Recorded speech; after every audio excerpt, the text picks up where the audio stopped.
Chères sœurs, chers frères, chers parents de Côte d'Ivoire, je vais vous parler aujourd'hui d'un sujet extrêmement grave. L'infection à coronavirus ou Covid-19 est présente dans notre pays, avec à la date du 22 mars 2020, 25 cas confirmés.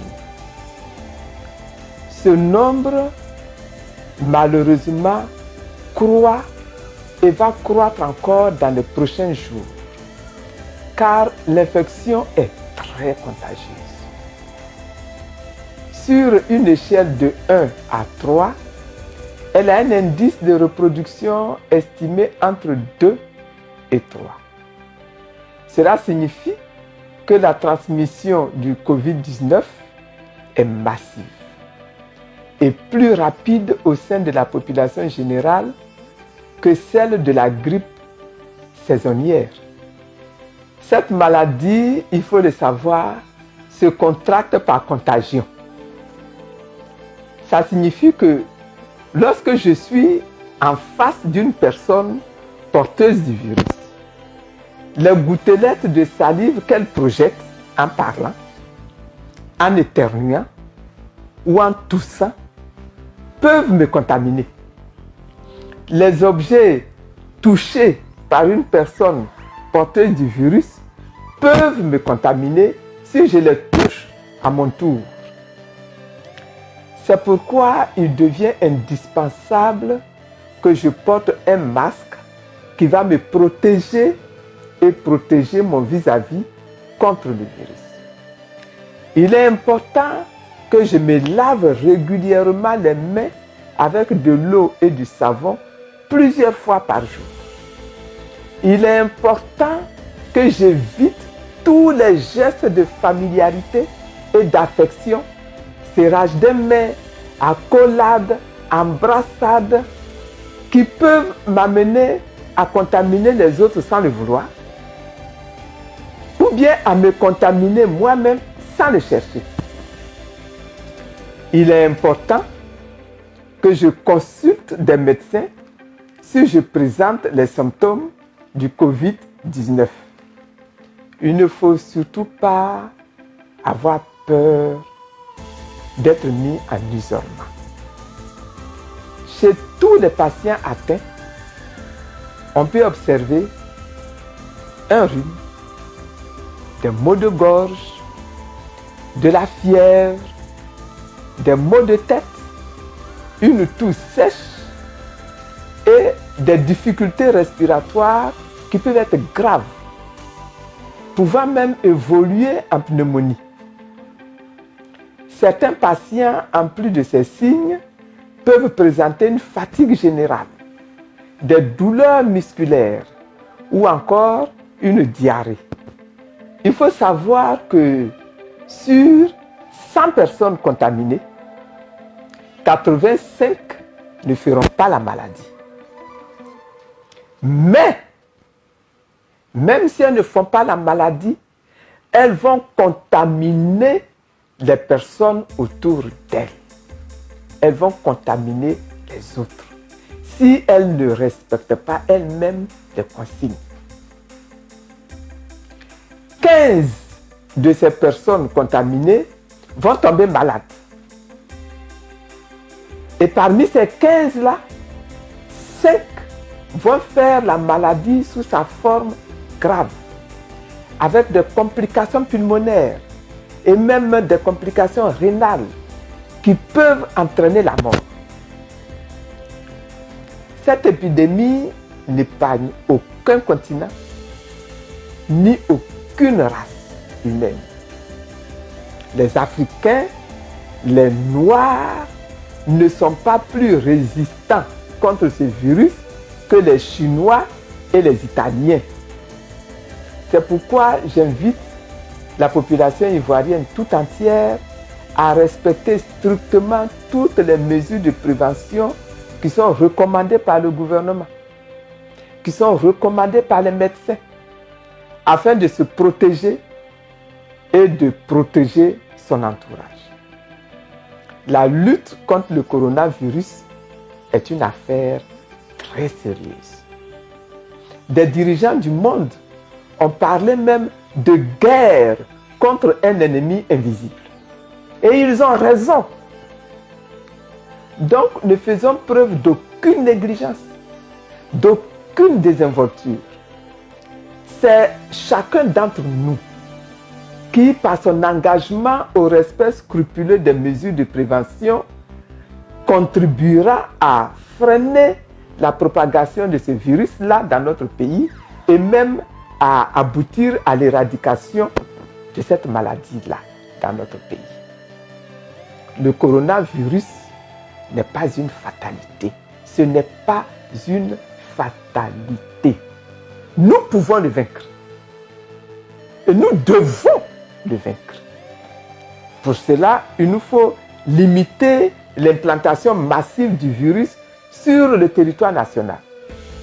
Évitons les déplacements personnels en des lieux publics surpeuplés où la promiscuité et les contacts avec les objets souillés favorisent la transmission du virus.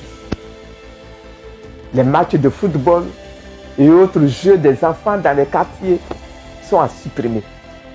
Cinéma, églises, mosquées, restaurants, maquis, funérailles, mariages, etc. Évitons les déplacements, les voyages d'une ville à l'autre à l'intérieur du pays, où nous transportons le virus sans le vouloir. Acceptons la contrainte de l'isolement, voire du confinement à domicile, qui peut devenir nécessaire si l'épidémie s'amplifie.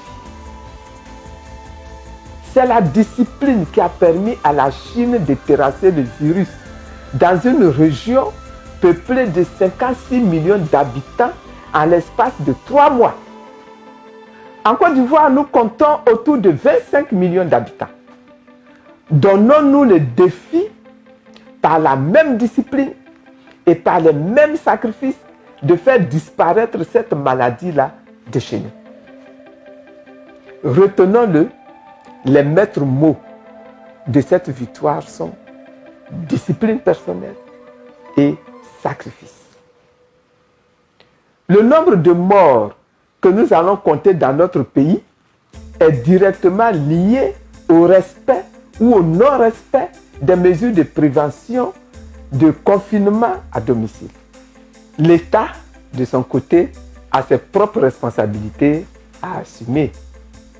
Il se doit de prendre des mesures très fortes et de veiller à leur application effective, parce que lui aussi doit d'abord œuvrer à limiter l'implantation massive du virus sur le territoire ivoirien, en fermant effectivement toutes les frontières aériennes, maritimes et terrestres, en appliquant sans complaisance les mesures de contrôle sur place à ces différentes frontières pour les personnes autorisées à rentrer en Côte d'Ivoire, en interdisant les déplacements des populations d'une ville à une autre, d'une région à une autre, à l'intérieur du pays,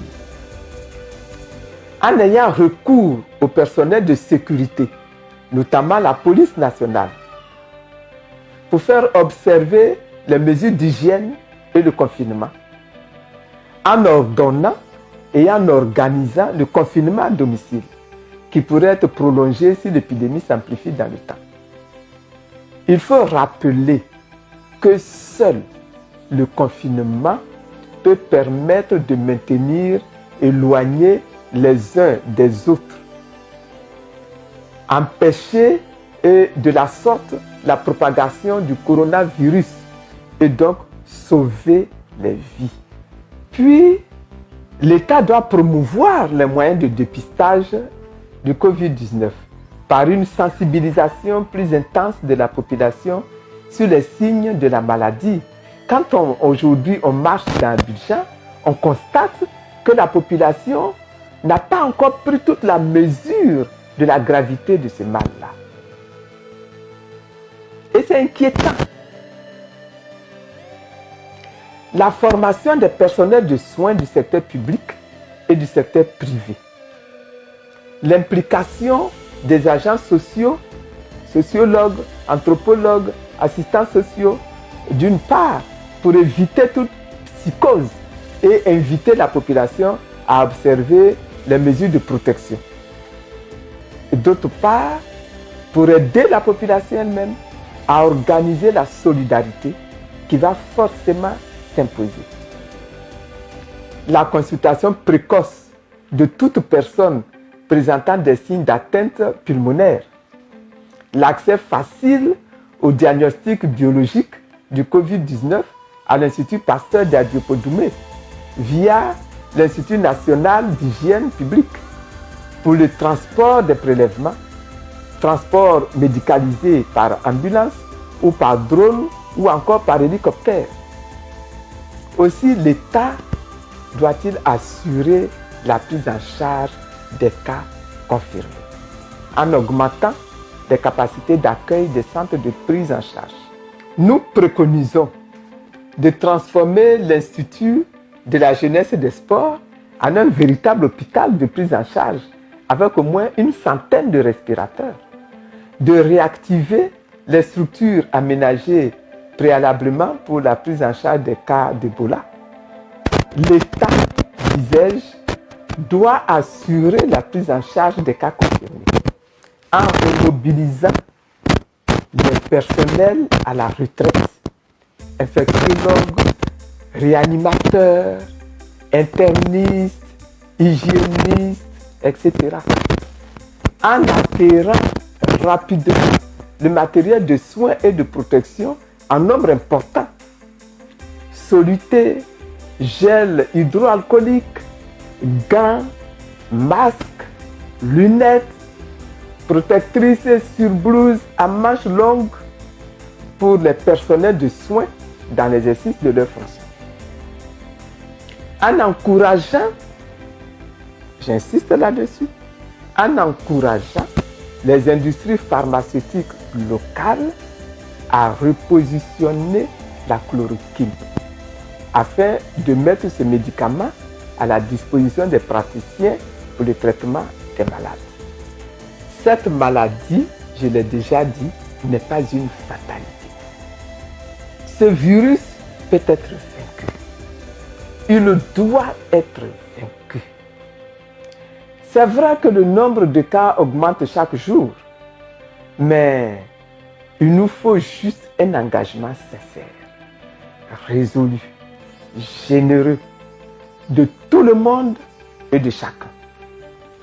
Face à cette menace, il est impérieux que le pouvoir suspende toutes ces réformes impopulaires qu'il a annoncé de faire par ordonnance ou par promulgation. Il doit également suspendre la réalisation des cartes nationales d'identité, l'élaboration des listes électorales, jusqu'après la victoire dans ce combat contre le coronavirus. De la même façon, la sagesse conseille d'éviter aujourd'hui des interpellations à relance politique des leaders d'opinion. Cela éviterait de provoquer au sein du peuple un sentiment d'injustice et de révolte pouvant l'amener à descendre dans les rues pour protester. Je voudrais féliciter le personnel de santé et toutes les personnes mobilisées sur le terrain dans ce combat contre le coronavirus. Merci pour tout votre engagement. Merci pour tout l'effort que vous abattez. Aux malades et à toutes les personnes infectées, je vous dis toute ma compassion. Que le Seigneur vous soutienne. Que l'Éternel nous bénisse. Qu'il bénisse notre nation. Qu'il bénisse tout le peuple de Côte d'Ivoire. Que le Seigneur Jésus, ce Dieu qui guérit, nous recouvre tous de sa grâce. Mes chers compatriotes, chers Ivoiriennes, chers Ivoiriens, dans cette période difficile, sensible,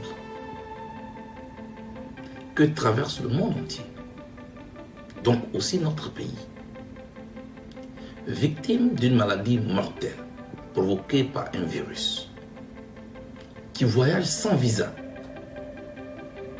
appelé coronavirus.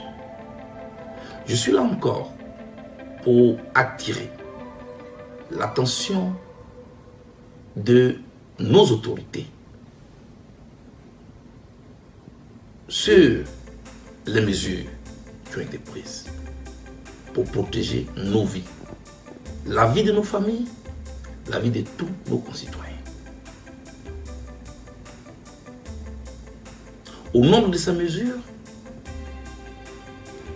se trouve l'interdiction de rassemblement de plus de 50 personnes.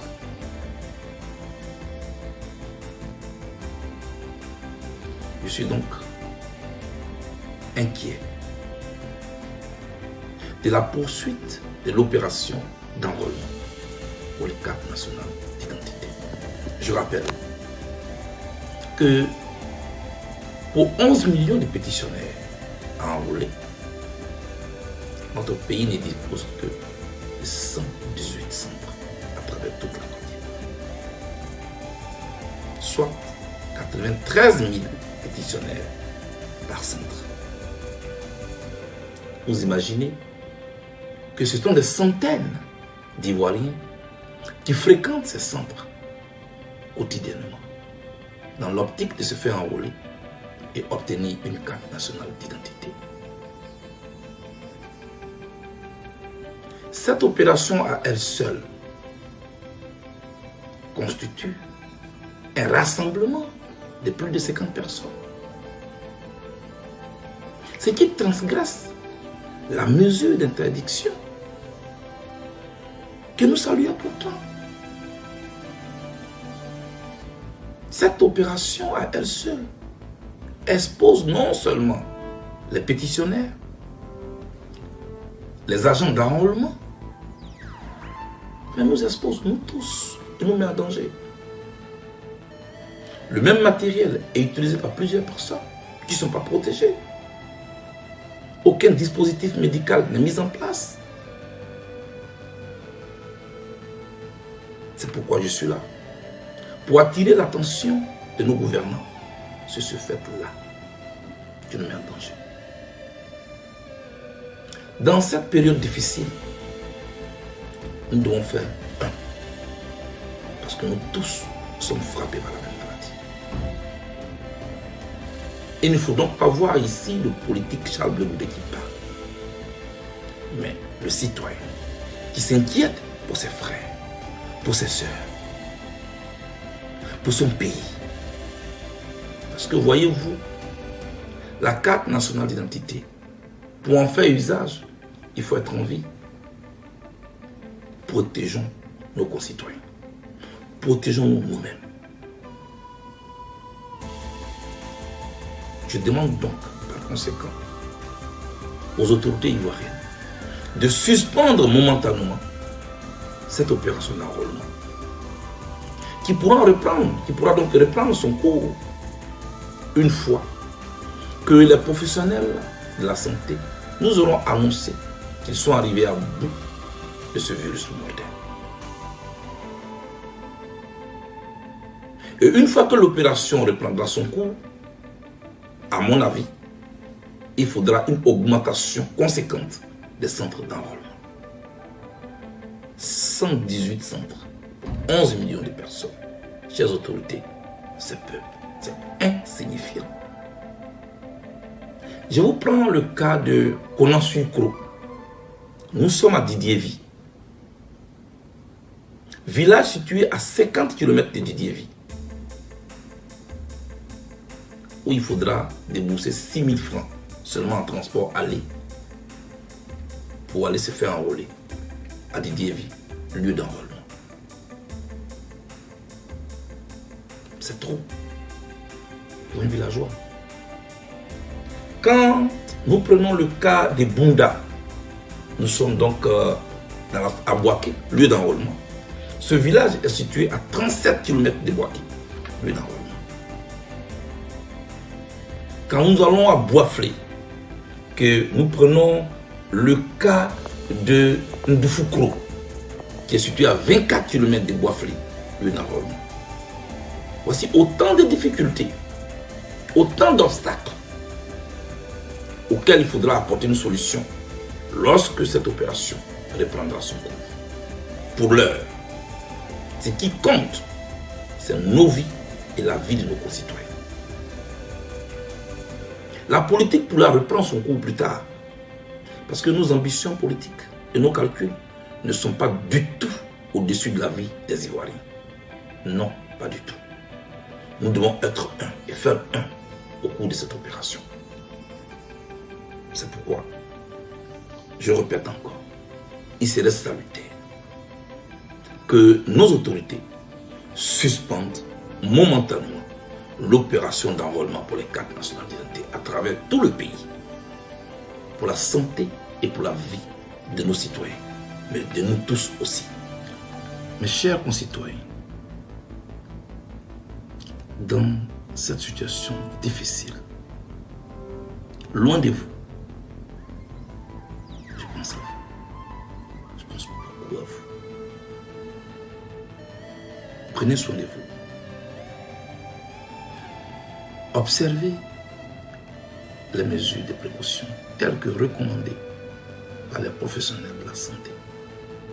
Cela protège votre vie, la vie de vos familles, la vie de nos concitoyens. Que Dieu bénisse la Côte d'Ivoire et protège l'humanité tout entière. Je vous aime. Mes chers compatriotes, chers amis de la Côte d'Ivoire, depuis décembre 2019, le monde entier est confronté à une pandémie sans précédent liée au coronavirus COVID-19. Cette pandémie frappe tout le monde, sans distinction de race, d'âge ou de religion. Cette maladie peut être mortelle. Le COVID-19 est extrêmement contagieux et se propage rapidement au contact ou en étant simplement à proximité d'une personne atteinte. À ce jour, plus de 340 000 personnes sont infectées dans le monde et près de 15 000 décès ont été enregistrés à cause du coronavirus. Je m'incline devant la mémoire de toutes les victimes décédées à travers le monde. Mes chers compatriotes, notre pays n'est malheureusement pas épargné puisque entre le 11 et le 22 mars 2020, 25 cas confirmés de COVID-19 ont été enregistrés en Côte d'Ivoire. À ce jour, même si notre pays n'a pas connu de perte en vie humaine, ce bilan reste trop élevé au regard des mesures que nous avons prises.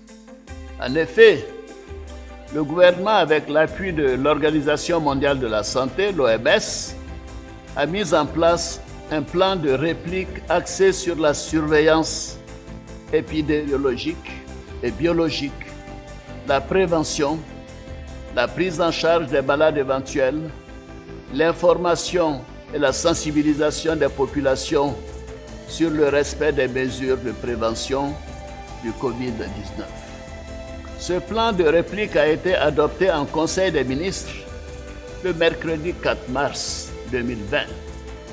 Un comité de veille présidé par le ministre de la Santé et de l'Hygiène publique est composé de l'Institut national d'hygiène publique, de l'Institut Pasteur de Côte d'Ivoire, du SAMU, le service d'aide médicale d'urgence, et du service des maladies infectieuses et tropicales du Centre hospitalier universitaire de Treichville, a été mise en place et tient des réunions hebdomadaires pour coordonner les orientations stratégiques ainsi que les actions opérationnelles dans le cadre de la lutte contre cette pandémie.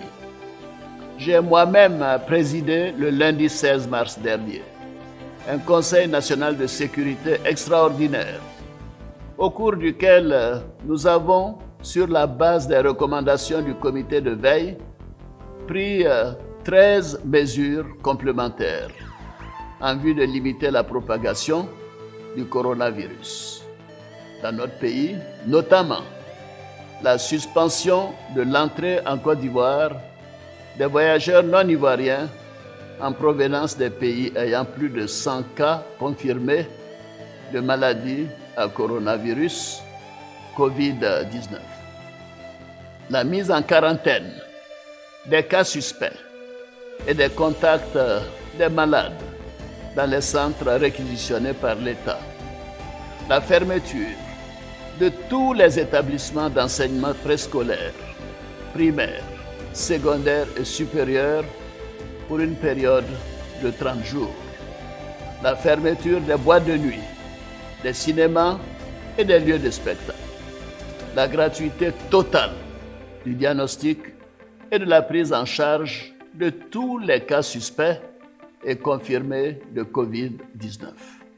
Ces mesures ont été complétées par la fermeture des frontières terrestres, maritimes et aériennes à tout trafic de personnes le dimanche 22 mars 2020 à minuit.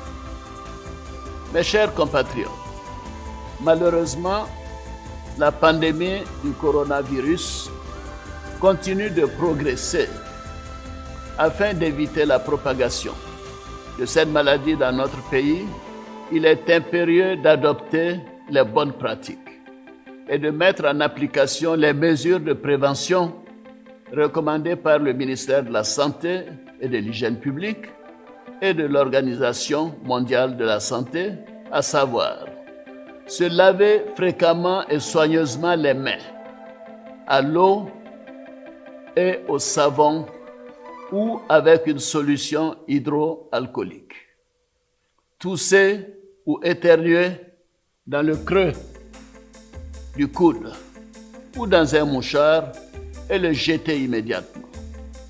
Saluer sans se serrer la main, sans accolade et sans embrassade.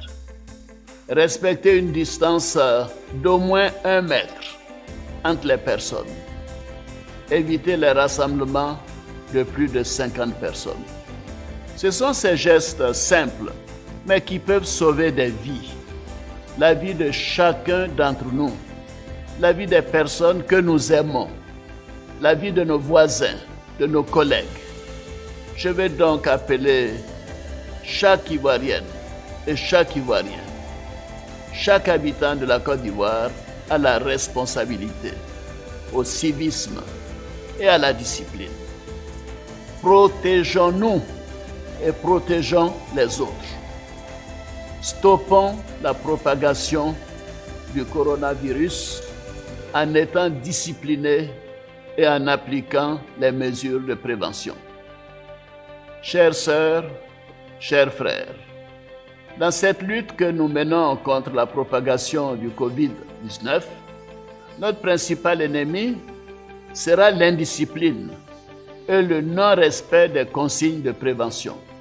Oui, le manque de discipline nous met en danger et met en danger les autres. Je voudrais à cet égard condamner les actes d'indiscipline et les cas d'exception qui ont perturbé le démarrage des opérations de mise en quarantaine à l'INJS, des ressortissants ivoiriens et des résidents permanents non ivoiriens à leur entrée sur le territoire national. Je voudrais réaffirmer que nous sommes tous égaux devant la loi et devant la maladie. Par conséquent, je n'accepterai pas que cela se reproduise à nouveau. J'exhorte toutes les forces vives de la nation, les chefs traditionnels, les guides religieux, les leaders politiques, les élus, les artistes, les sportifs, les professionnels des médias, et tous les autres membres de la société civile à se joindre au gouvernement pour l'information et la sensibilisation de nos populations. Nous devons être unis face à cette maladie en renforçant la sensibilisation autour de nous, auprès de nos enfants, de nos familles, de nos amis. C'est un appel à l'union sacrée que je veux lancer pour sauver nos vies, pour sauver notre chère Côte d'Ivoire. C'est ensemble, dans l'union, la solidarité et la discipline, que nous sortirons de cette crise sanitaire à laquelle nous devons faire face. J'adresse mes encouragements à l'ensemble des acteurs impliqués dans la lutte contre la pandémie COVID-19. En particulier, le personnel médical à qui je rends hommage pour son dévouement. Mes chers compatriotes, le gouvernement et moi-même suivons avec une attention particulière l'évolution de la situation dans notre pays. Nous restons fermement engagés à mobiliser tous les moyens pour venir à bout de cette terrible pandémie. Ainsi, face à la progression de la pandémie dans notre pays, j'ai décidé de renforcer les dispositions déjà en vigueur. C'est pourquoi je déclare l'état d'urgence sur toute l'étendue du territoire national, conformément à la loi numéro 59-231 du 7 novembre 1959. Des mesures additionnelles seront prises pour renforcer le dispositif de prévention mis en place par le Conseil national de sécurité. Toutes ces dispositions ont fait l'objet d'un décret que je viens de signer aujourd'hui même. Il s'agit, premièrement, la fermeture de tous les maquis et restaurants à compter de ce lundi 23 mars 2020 à minuit, après celle des bars, des boîtes de nuit, des cinémas et des lieux de spectacle. Deuxièmement, l'instauration d'un couvre-feu de 21h à 5h du matin à compter du mardi 24 mars. Troisièmement, la régulation des transports interurbains, intercommunaux, intracommunaux et l'interdiction des déplacements non autorisés entre Abidjan et l'intérieur du pays.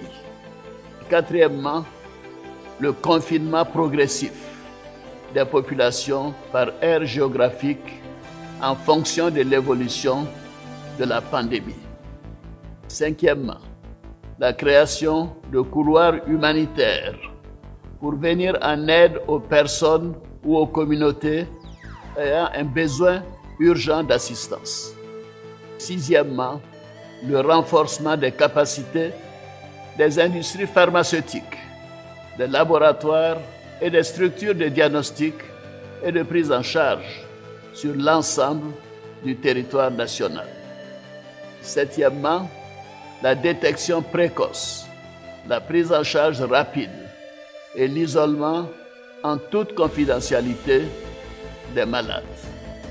Et huitièmement, la mise en place d'un centre d'appel dédié au COVID-19 et d'un système d'alerte et de suivi utilisant notamment les nouvelles technologies de la communication. Je demande aux forces de sécurité de faire appliquer strictement ces mesures en vue de protéger la population dans le souci d'éviter la propagation du coronavirus dans notre pays. J'ai aussi instruit le garde des Sceaux, ministre de la Justice, en vue de donner des suites judiciaires au non-respect de ces mesures et à la diffusion de fausses informations.